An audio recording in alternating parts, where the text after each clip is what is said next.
할아버지 고 양충식 목사, 아버지 고 양명주 목사, 작은아버지 양치호 목사를 따라 3대째 목회를 이어가는 양진호 목사입니다. 화면 아래 구독하기를 눌러주시면 대단히 감사하겠습니다.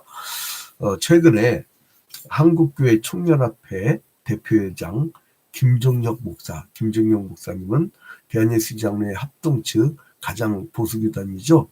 보수교단의 총회장인데 공식 발표를 했어요.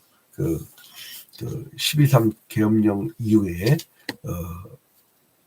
그 사람들이 탄핵을 빨리 해라, 파면시켜라 대통령을.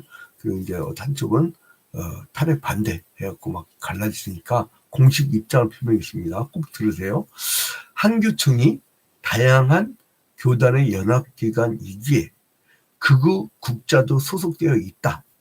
따라서 종교분리 원칙에 의하여 중도 입장을 표명한다 하고 중도 입장을 표명했어요.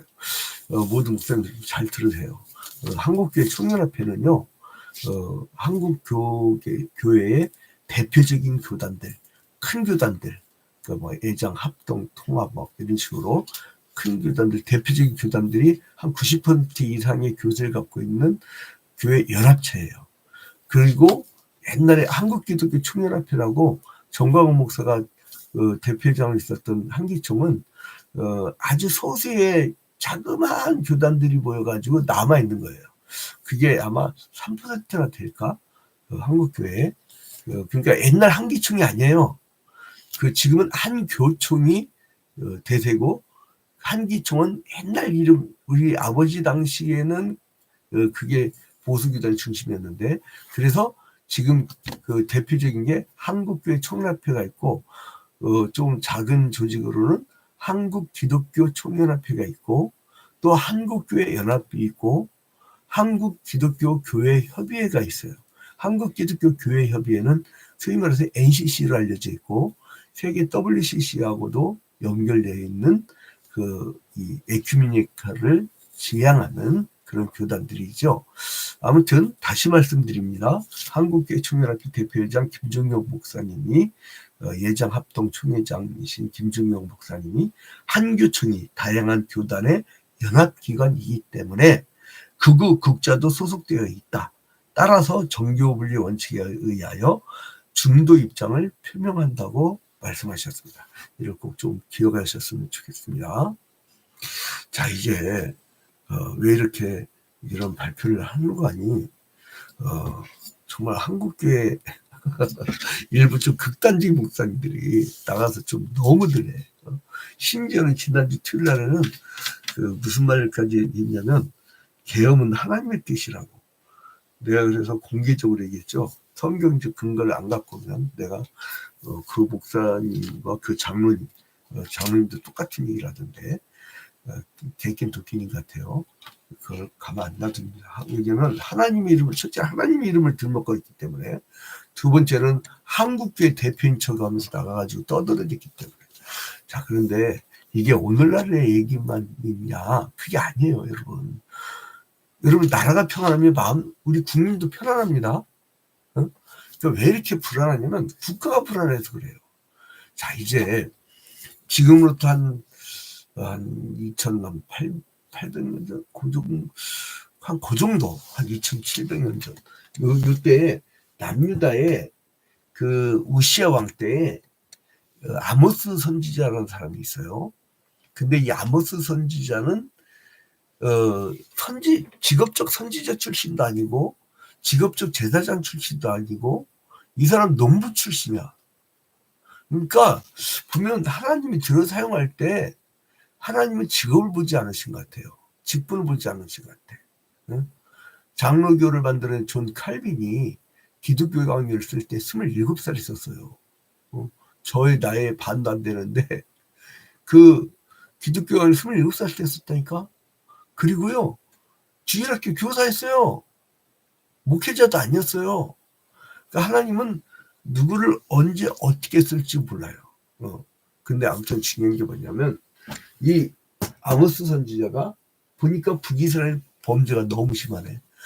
잘 먹고 잘 살아. 근데 범죄가 너무 심해. 첫 번째가 뭐냐면 우상숭배에 주술사들이 말을 들어. 이 점쟁이들이라든가 무속신앙인 사람들이 이 그 국사를 노래. 이제 그러니까 이 아모스지가 큰일 났다 이거예요. 그래서 아모스는 북이스라엘의 심판에 앞서서 이제 여기뿐만 아니라 이 옆에 있는 암몬 밑에요. 모압이 있어요. 모압.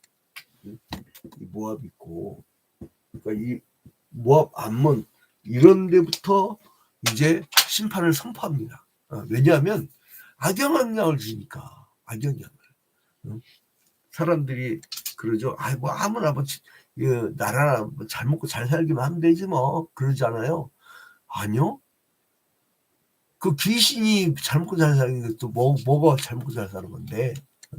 그 마치 이제 나단 선지자 다윗왕에게 비유를 들어가면서 다윗왕이 죄악을 지적한 것처럼 아모스도 이스라엘에 대한 심판을 극적으로 표현하기 위해서 이제 주변 국가들에 대한 심판을 먼저 언급한 거예요. 그러니까 기분 좋게 이제 주변 국가들의 심판 소식을 들은 이스라엘 백성들은 이게 우리에 대한 이야기도 되겠구나. 이걸 깨달은 거예요. 자, 여러분. 이제 여기 이제 모압이 나오고, 자, 봐봐요. 1절 봐봐요. 여호와께서 이와 같이 말씀하시되, 모압의 서너 가지 죄로 말미암아. 서너 가지 죄는 제가 말씀드렸죠. 어제 히브리 문학의 특징은 1은 유일 숫자예요. 2는 협력의 숫자, 3은 신병의 숫자, 4는 지상의 숫자, 6은 재수 없는 숫자, 7은 완전 숫자, 11은 공동체의 숫자, 1000은 영원의 숫자라고 있죠. 근데 7은 뭐냐면 3 더하기 4. 그래서 여기서 서너 가지 죄로 말미암아 이 얘기는 3 더하기 4는 뭐냐면 너희도 완전히 범죄를 저질렀다 이거예요. 이 모압 땅 사람들은요, 여러분 이미 창세기 19장에 나오듯이 이제 그러니까 아브라함의 조카죠. 이제 거기 소돔과 고모라 성에서 탈출했던, 그러니까 그의 큰 딸과 근친상간을 갖고 낳은 자식이 모압이에요. 그러니까 이 모압은 이스라엘과 아주 밀접한 관계가 있었던 그런 땅입니다.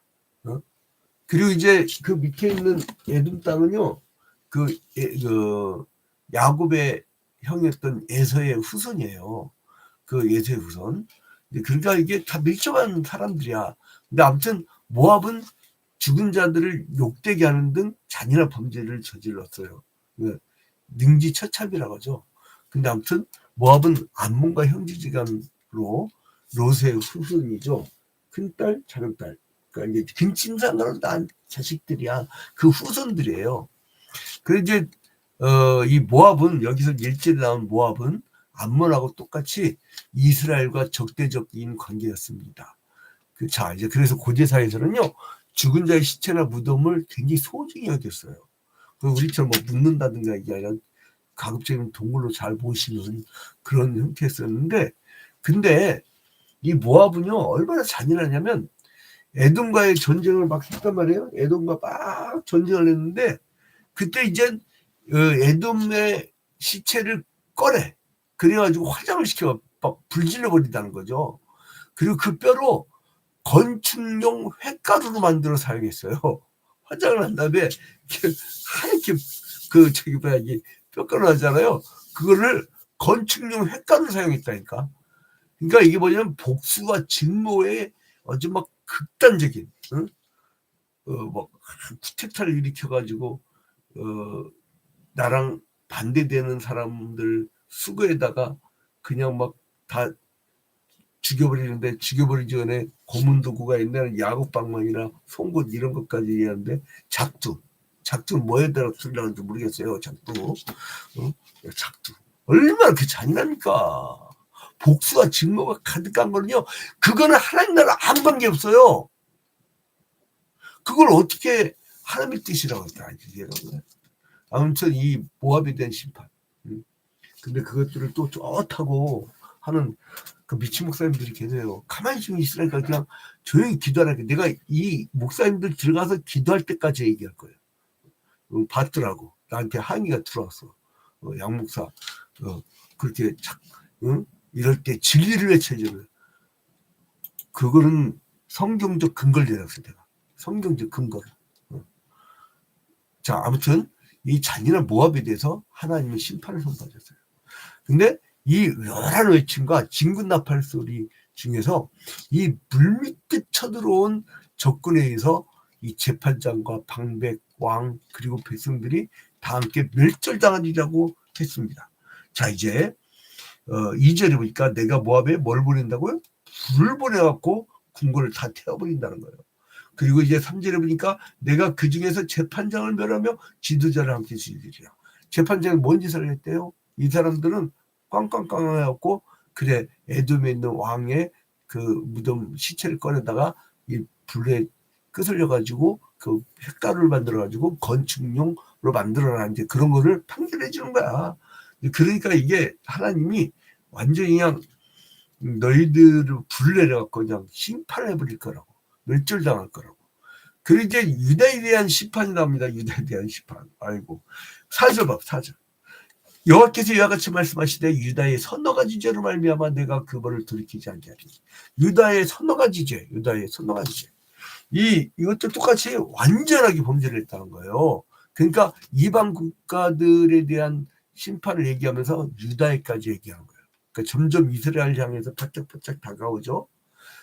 그래서 이제 결국은 유다의 죄를 언급한 이유는 이스라엘의 죄를 지적하기 위함이에요. 그러니까 유다 니들 이렇게 죄를 저지르지, 야 북이스라엘 니들도 이렇게 죄를 짓네? 똑같은 놈들이란 거예요. 똑같은 놈들이란 거예요. 그래서 이 유다에 대한 심판은 이스라엘 심판에 대한 전주곡처럼 울린 거예요. 근데 이제 아모스 선지자가 이 유다의 이 세 가지 죄를 지적하죠. 첫 번째는 여호와의 율법을 멸시했다는 거예요. 여호와의 율법을 멸시했다. 이 사람들이 죄가 율법을 멸시했다. 신약 시대 때는 예수 그리스도의 복음이 있지만 구약 시대 때는 율법이 복음이었습니다. 그래서 이제 이 율법은 하나님의 말씀을 의미하는데 하나님의 말씀을 이제 무시해버리고 멸시해버렸단 말이에요. 그러니까 이제 그 다음에 이제 또 두 번째 죄는 뭐냐면 여호와의 율례를 지키지 않고 제멋대로 살았다는 거예요. 율례라는 게 뭡니까? 규칙이에요, 규칙. 율례. 이 율례를 지키지 않았다. 이 얘기예요. 그러니까 여러분, 율법이란 것은 오늘날의 우리를 얘기하면 헌법이죠. 율례라는 건 시행세칙이에요. 어떻게 살아라 이런 거죠. 어떻게 해라 이런 거죠. 근데 그걸 지키지 않았다는 거예요. 세 번째로는요, 이 조상들을 본받아서 여호와를 버리고 우상을 숭배했다는 거예요. 하나님만 섬겨야 되는데도 3번 우상 숭배. 이게 이 당시에 범죄였어요. 그래서 하나님은 아모스 선지자를 통해서 이제 남유다도 문제지만 북이스라엘 니들도 문제다. 그래서 이 아모스 선지자는 남과 북을 오가면서 이제 심판을 내릴 것을 선포를 하는데 이것도 똑같이 5절에 보니까 내가 유다에 불을 보내리니 예루살렘의 궁궐들을 타르리라. 불은 이 심판을 의미합니다. 심판. 그래서 결국은 이 심판의 예언은 기원전 586년 바벨론의 느부갓네살 왕이 쳐들어와서 포로로 잡아가면서 이게 이루어져요. 그러니까 이 시대로부터 약 한 200년, 300년 후에 있을 그런 사건들이죠. 그 바벨론 포로로 끌려가면서 이 사람들은 완전히 나라가 망하게 되는 거죠. 자, 그래서 이 북이스라엘의 또 범죄가 뭐냐? 이 남유다의 범죄를 얘기하면서 이제 이 사람들은 이방인들이 저질렀던 죄들 다 끌어내. 그래가지고 이 죄를 지적하는데 이 남유다는 굉장히 좀 종교적인 죄를 해요. 그죠? 남유다는 굉장히 종교적인 죄들이야. 근데 이 북이스라엘은요, 뭐까지 겸하냐면 이제 여기 오늘 아모스 2장에서는 네 가지를 지적하는데 첫 번째로는 사회적 불이. 누가 저한테 질문을 해요. 공무원인데 내가 이제 시청 찍어갖고 공무원을 뵀는데 저한테 이래요. 요즘 공무원들은 똑똑하대. 국민들이 이번에 계엄령 때 막 자기들이 뭐 법전 뒤져가면서 이렇게 하는 것처럼 저한테 뭐라면 목사님 도대체 목사님들 왜 이래요 요즘에 그런 거예요. 그래서 아니 조용히 들어가서 다들 교회에서 기도 열심히 하고 그러는데 그랬더니 아니요 광주에 나가는 사람들요. 아니 그 사람들 왜요 그랬더니 미친 사람들 같아요 그런 거예요. 왜요 그랬더니 불의한 자들을 어떻게 저렇게 옹호하냐 이거예요. 자기가 아무리 봐도 불의한데. 근데 이게요 이 불의한 자 그래서 내가 결론적으로 물어봤어요. 그 사람 볼 때 어때요? 미친 사람들 같아요. 아 그럼 미친 사람이지. 응? 여러분 목사 장로 안수집사 가운데도 미친 사람이 있을 수 있어요. 사울은요 성령 충만했다가 갑자기 악신이 들려가지고 다윗을 죽이려고 했잖아. 자기 사위. 응? 이 사회적인 불의와 그 비인간적인 탐욕 막 이걸 지적해요. 사회적 불의, 비인간성, 잔인해요. 비인간성. 그리고 이제 탐욕 여기에 대해서 막 지적을 합니다. 이거를 북이스라엘에 있는 하나님 나라 백성이라고 하는 자들이 따라 있다는 거예요. 어? 그리고 두 번째로는 가난한 자들을 학대했다. 가난한 자를 학대했다. 이거를 하나님이 못 봐줘. 하나님이 못 봐줘요. 여러분 민수기 신명기서에 나오는 그 도덕법들 보면요 가난한 자들은 배려가 엄청 많이 나옵니다. 그리고 이제 세 번째로는 도덕적 부패.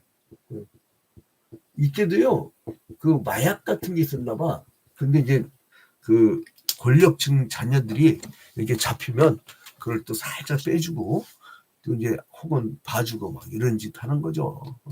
그리고 또 뭐냐면 이 사람들은 네 번째는 예배를 아예 더럽혔어. 이때는 그 저기 뭐야 이 율법 안 지켰다 남쪽은 그런데 이 사람들은 뭐냐면은 하나님의 예배를 더럽혔어요. 예배를 더럽혔어요. 어떻게 더럽혔냐? 이 남유다가 예루살렘 있잖아요. 예루살렘. 그러니까 사람들이 이 북에서 남으로 자꾸 제사 드리러 가니까 통치의 지장이 있으니까 지들 단과 베델 땅에다가 금송아지를 만들어 놓고 야 이게 하나님이야 하고 절기도 바꿔버려. 그리고 제사장 아닌 사람들 레위인들을 세우지 않고 일반 사람들 아무나 세우는 거야.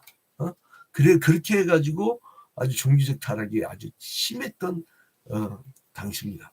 그래서 이제 이 이스라엘이 범죄를 계속한 다음에 이 심판을 선포하지 않고 거짓 선지자라든가 어용 제사장들이 야 봐라 여로보암 2세 때 우리가 잘 먹고 잘 살지 잘 되는 거야. 하나님이 아주 우리를 지금 축복하고 있어.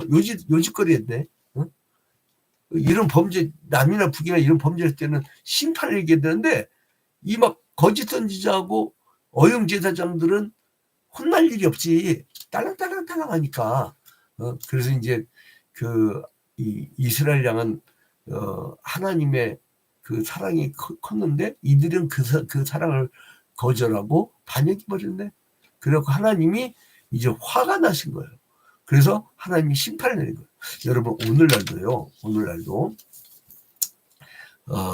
이제 아까 아무튼 2장에 나오듯이 다메섹에부터 시작해서 유다에 이르기까지 어제 이제 1장에서는 다메섹, 두로 그리고 이제 암몬, 에돔, 블레셋 이런 나라들이 된 심판을 얘기했잖아요. 그리고 이제 모압까지 왔다가 이제 유다까지 왔습니다. 유다. 그래서 이제 이거를 선포하는 이유는 뭐냐면 하나님이 기회를 주셨다 이거예요. 하나님은 사랑을 해주셨다 이거예요. 하나님은 사랑이시라. 하나님은 사랑을 해줬는데 이들은 반성하지 않아.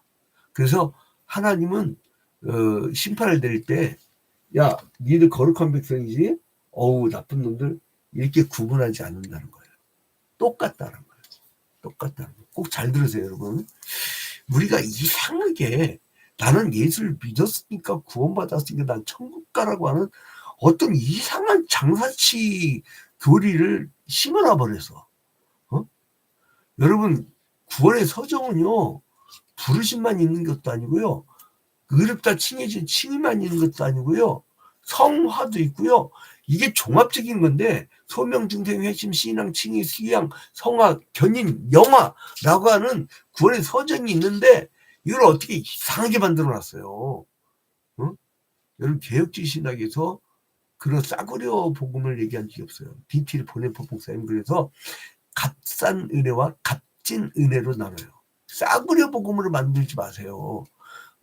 하나님은 죄에 대해서 동일하게 이른비와 늦은비를 내리시고 은혜를 동일하게 내리시지만 동일하게 심판하십니다. 그래서 이 종교인들한테는 더 큰 것을 요구할 수가 있어요. 여러분, 나라가 망합니까? 국가 민족이 무너지고 있습니까? 거짓 선지자와 그리고 또 어용 제사장 때문이에요. 국가 지도자들을 회개 못 시켜서 그래. 이때 근데 회개를 안 해. 그리고 포로로 끌려가면서 지들이 왜 끌려갔는지도 몰라. 그게 더 불쌍한 거야. 제일 불쌍한 게 뭐냐면 죄를 죄라고 인식하지 못하고 죄를 짓는 게 제일 불쌍한 거예요. 여러분, 오늘 하루도 어떻게 사시렵니까? 나는요, 도대체 예수 그리스도를 믿지 않고 천국도 믿지 않는 사람들 보면 너무나 불쌍해. 왜요? 죄를 죄로 여기지 않는 죄를 짓기 때문에 불쌍한 죄인들이에요. 여러분, 이제 우리가 가정의 문제, 직장의 문제, 그리고 국가와 민족의 모든 제약된 구석구석을 우리가 다 끄집어내놓고 하나님 앞에 가서 오늘 이 새벽에 아주 엉엉 울면서 한번 기도해 봅시다. 그러면요, 회개 기도하고 나면 그렇게 죄로부터 자유함과 기쁨이 넘쳐날 수가 없어요. 여러분 삶이 기쁘지 않다고요? 짐덩어리가 있다고요? 그 돌덩어리 안 내놔서 그래. 응? 제가 이제 심리상담할 때 꼭 하는 게 뭐냐면 마음속에 돌덩어리 꺼집어내 이렇게 하거든요. 그러면요, 그렇게 즐거워해요. 꺼집어내. 그리고 하나님 앞에 회개해. 그리고 돌아서면요, 그 회개의 눈물 지어는 그 기쁨, 그걸 여러분들에게 오늘 선물로 드리겠습니다. 그 선물 받아가세요. 여러분, 인생을 찬찬히 되돌아보세요. 부끄러워서 하나님 앞에 나갈 수가 없어요. 가정과 직장과 국가와 민족, 이 사회의 모든 걸 다 끄집어내보세요. 이걸 다 끄집어내고 우리가 다 같이 기도하는, 그래서 기쁨을 얻고 아주 천국의 해방감, 죄로부터의 해방감을 얻는 하루가 되기를 주님의 이름으로 축원드립니다.